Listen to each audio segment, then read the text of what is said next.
On tonight's episode, Robbie, as you've never seen him before, upside down and up close.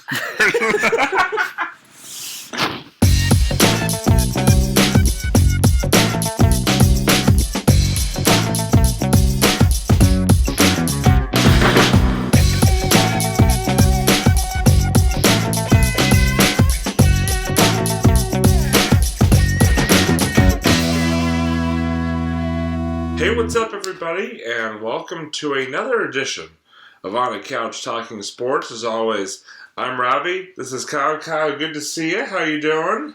Doing right. I'm a little tired, but I'm doing okay otherwise. Yeah. How was your Thanksgiving? It was great. It was a Brazilian Thanksgiving, actually.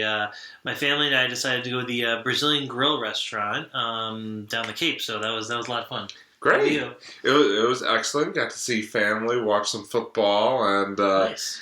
Overall had a great time. We hope everybody out there watching had a great Thanksgiving. I know we were off for a week or two, so hope everybody had a great holiday. But we are back and better than ever.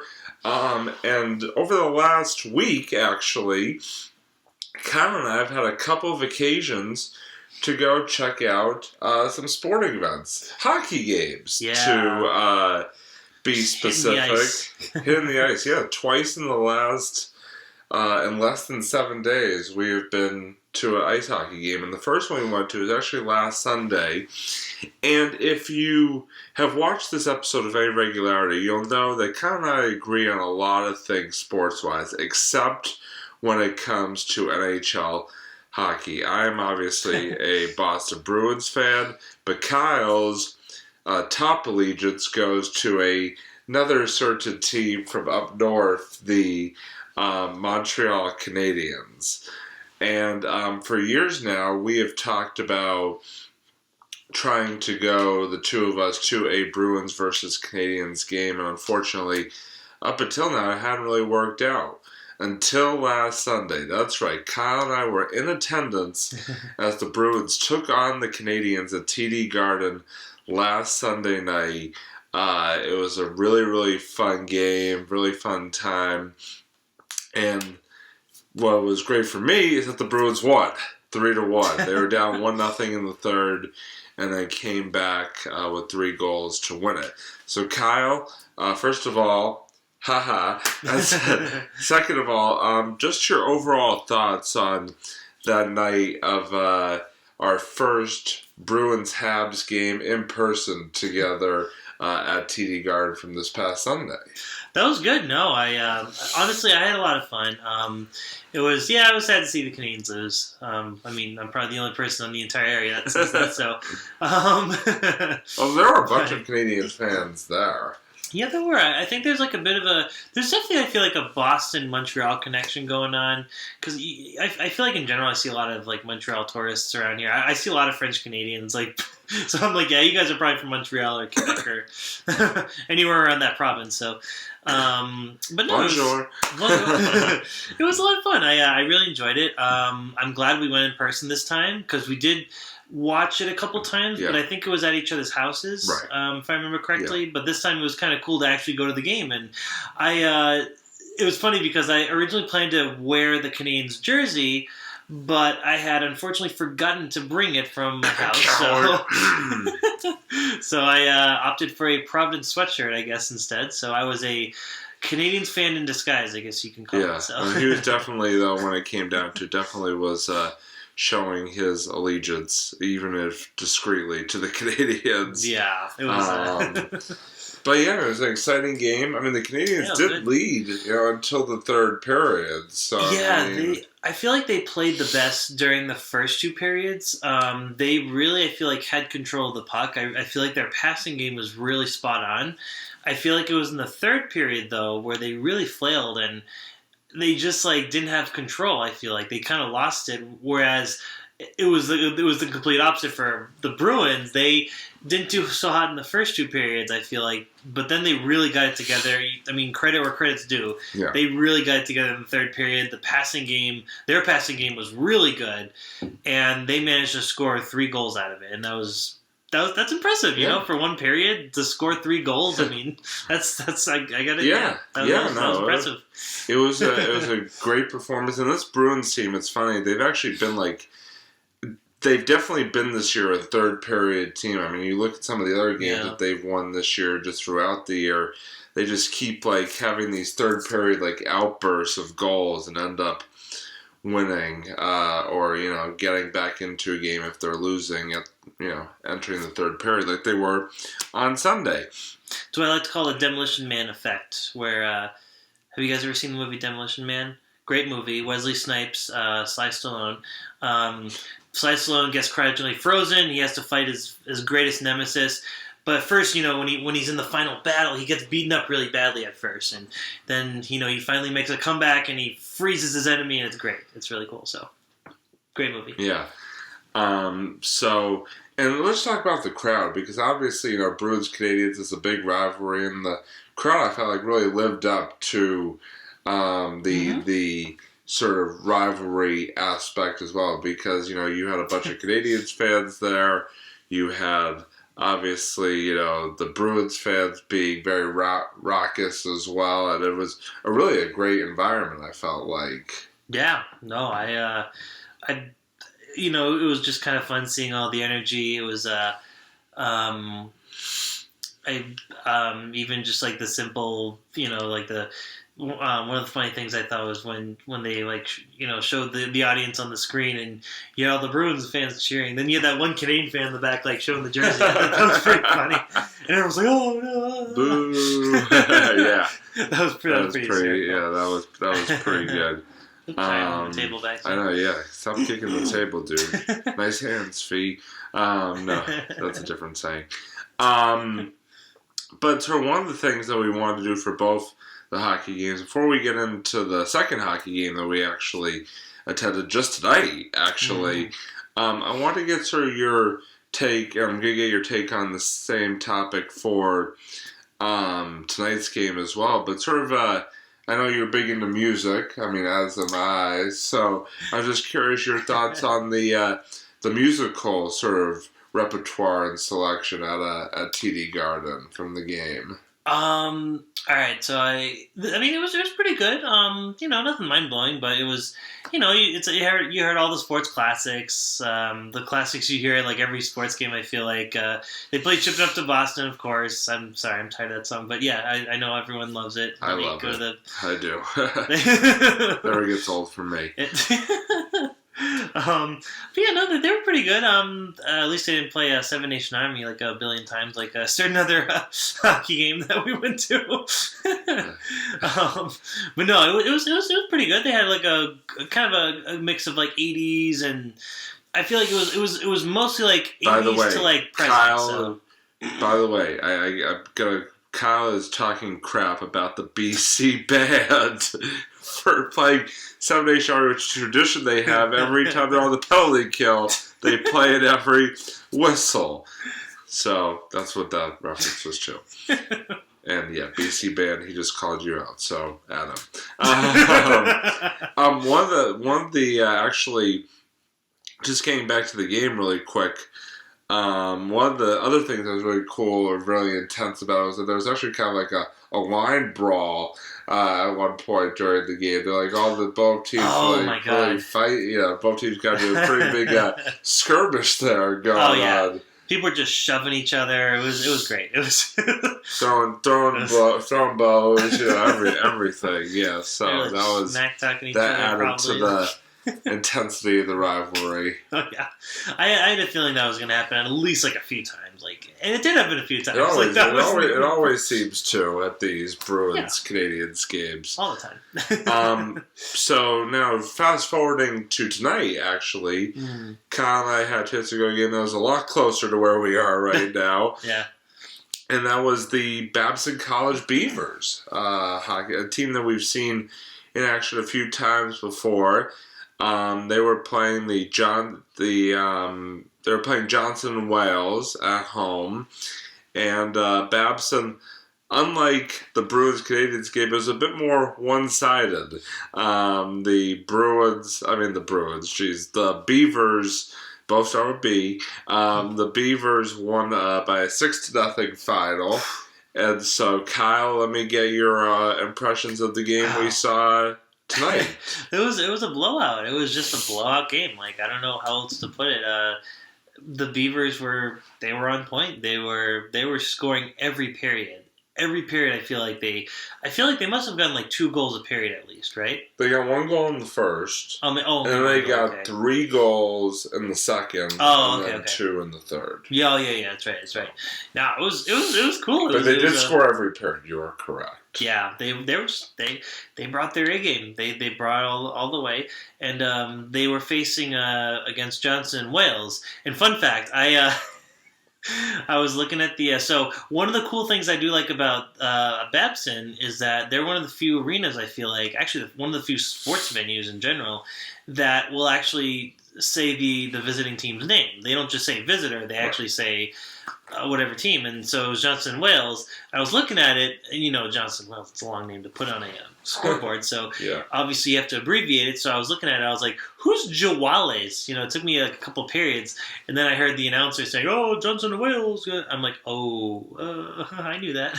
So now the new nickname for Johnson and Wales, I call them either Jawales or the J Wales. They're the J Wales. They keep saying Jawales, but my name J Wales. Walleye reference, folks. I don't know does anyone know Walleye?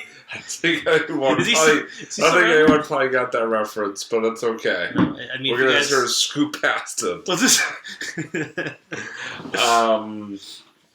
But yeah, I mean, Babson just, like you said, absolutely dominated. I mean, I felt like all the shots on goal were by Babson. I mean, just Johnson and Wales just didn't have a chance. It was just quite the beatdown, and going to a game at Babson is always fun. We were sort of standing along the boards like we tend to do, and one of the cool things about the Babson hockey games is I actually know the PA announcer. Shout out Levon. So he actually came over after the first period and we were chatting. So that was pretty cool. And Babson has a really nice rink. I've been going there since I was a little kid, and always fun to take in a game there. And sort of piggybacking off of the end of our Bruins segment, Kyle, what was your thought on the Babs musical selection? I know you had a few thoughts. It was good. I thought they took a little more chances with the musical selection. Sorry, TV Garden. But I did like. Okay, so I will be the first to say I'm not a big country fan. Having said that, I do like that they actually had a wide variety of music. I appreciate that they had country. I appreciate they had like some hip hop here and there. I feel like they had just more of a selection. I feel like. And then there was Joker and the Thief. Joker and the Thief. They played it a bunch of times. But like, who cares? It wasn't like overkill or anything like that. But it was kind of cool hearing it. Like the way they did it was they segmented the song. So like if like. When one of the other teams would, because I think they played that whenever Johnson and Wales got a penalty, or whenever actually, just during the season, whenever the opposing team gets a penalty, they always play, a snippet of that song as the players going into the penalty box. Yeah, so that was cool. They played some. They got some Wolfmother there. They had a little Bon Jovi. They actually got old school Bon Jovi, and they got country Bon Jovi, which is kind of funny. I like the music selection. They even got a little Mr. Blue Sky from ELO. That was awesome. I loved that one. So. But yeah, there were 2 really fun games. I'm glad, and we realized that we kind of have now sort of spanned the scope of hockey, so to speak, because we've been to NHL game, we've been to a Division I college game, we've been to Division III college games. It's like an epic trilogy going on. Yeah, we're hockey trilogy. Yeah, and we enjoy it. We always have a good time going to hockey or sporting events in general. But I feel like in particular hockey, I feel like it's one of the most fun sports to watch live. To be honest, it's just a lot of action going on. Like I don't know. It's just very. There's cool. many different venues around here for hockey that all have that's they're true. unique because we've been to Babson, we've been to Bentley, we've been to BC in past years, we've been to Northeastern, the Garden, obviously. So we've kind of sort of crisscrossed it all in this area. So, but yeah, we definitely enjoy going to hockey games and saw 2 more good ones in the last week. So now we're gonna transition to our another favorite segment of our show, which is actually kind of coming to an end for at least this year in a regard, and that's our fantasy football recap.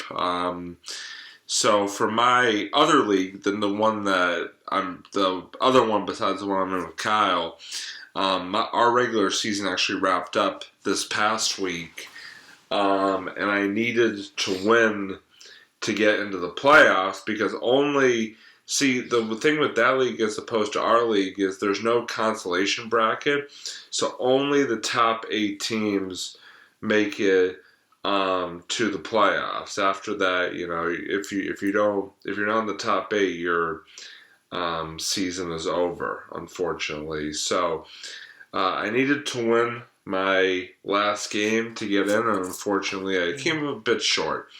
I fell 195.1 to 117.9. So obviously it was a tough game for Tyler Lockett, who's projected out of 22 points and didn't have a single point. That was a rough one for me in the losing side, but I did get some good output from Patrick Mahomes, got 33 points. Robert Woods got 28 points. Oh, not bad. Calvin Ridley got 16 points, and the New Orleans defense got me almost 20 points. So, nice. It's one of those things where I gave him my all this season, but just wasn't meant to be. So, big congratulations to the teams that did make the playoffs, and best of luck in these coming weeks. I'll be keeping my eye on how the playoffs are going. So, but in our league, we actually have one more week of the regular season before playoffs, and all the teams make either the championship or consolation bracket in our league. So obviously there will be more fantasy football to be played for both of us in that league after this week, even though Kyle will most likely be in the championship bracket, I'll most likely be in the consolation bracket. But last week, in that league, hold on one second, I actually picked up a win.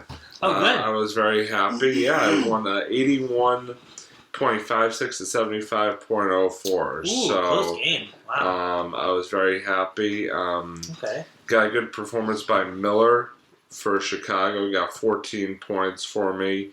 Melvin Gordon got 11 points. The LA Rams defense got 18 points. So I was very happy to get a win.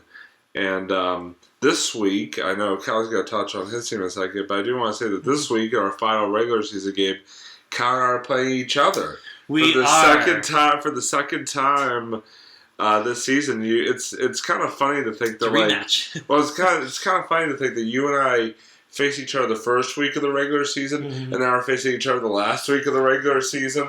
Now I won that first week matchup, and so I'm hoping to end on a high note by winning this week. So we'll see what happens. We'll have a report for you next week when we after we find out who won that one. But Kyle, why don't you tell us about how your team did this past week in our league? This week, oops, I actually gotta get to the app here. So this week, it was pretty good actually. They, if I'm looking at it correctly, I believe they won. We won. Yep, we won. So, yeah, pretty much. I'd say the big players this week was, oh my god, I benched Trubisky. Wow, he scored a lot, but that's okay. I still won.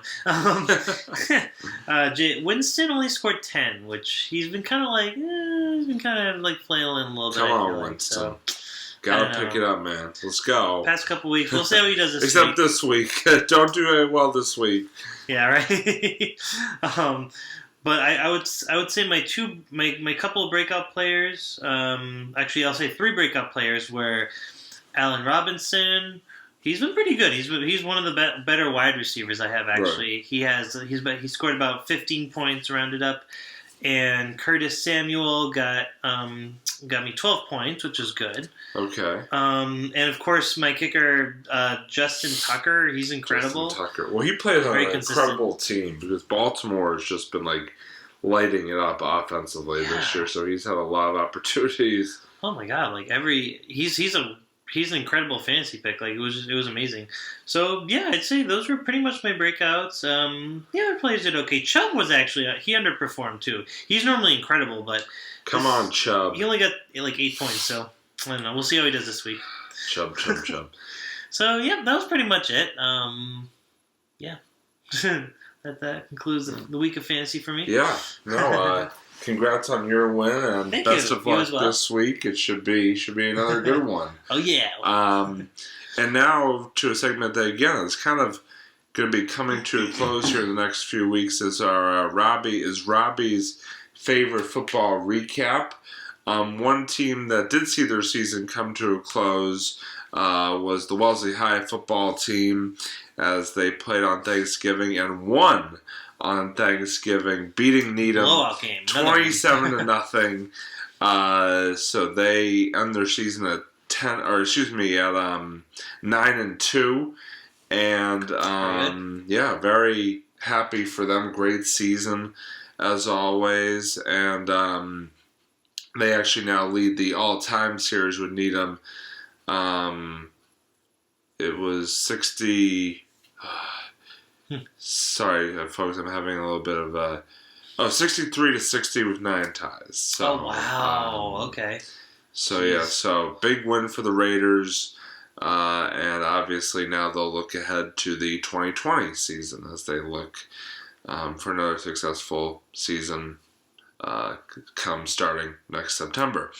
In college, the Boston College Eagles did win their final game of the 2019 regular season. They beat Pittsburgh last Saturday, and thus clinched a spot in a bowl game.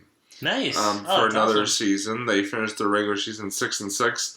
Unfortunately, fortunately, depending on your perspective, they fired their head coach the day after the victory. Oh yeah. Steve Adazio has been let go after 7 seasons with the Eagles. So Rich Gunnell, one of the assistant coaches, will be the interim coach through the ball game, and then obviously BC will then be hiring a new head coach in the near future. So we'll have to sort of see how that plays out. But BC will have one more game in this 2019-2020 season based on when the bowl game is, as they will find out Sunday actually who they will be taking on in their bowl games. So looking forward to hearing that. And of course, the New England Patriots had a tough week last Sunday night. They fell to the Houston Texans, so they now dropped to a 10-2 overall record, and actually, unfortunately, with that loss, now find themselves the number 2 seed in the AFC as Baltimore overtakes them for the number 1 overall seed. Wow. So, tough break there, but the Pats look to bounce back as they are playing host to the Kansas City Chiefs this weekend in a big game, an AFC championship game rematch. So very excited for that one. Should be a great game. Also matches up my 2 fantasy quarterbacks, Patrick Mahomes and Tom Brady. So should be interesting to watch there.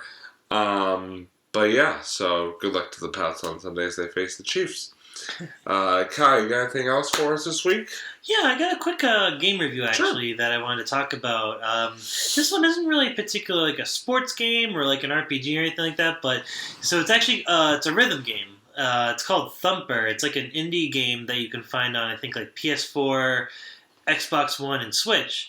And basically, the concept of the game, there is no story. All you do is you control this like little metal beetle.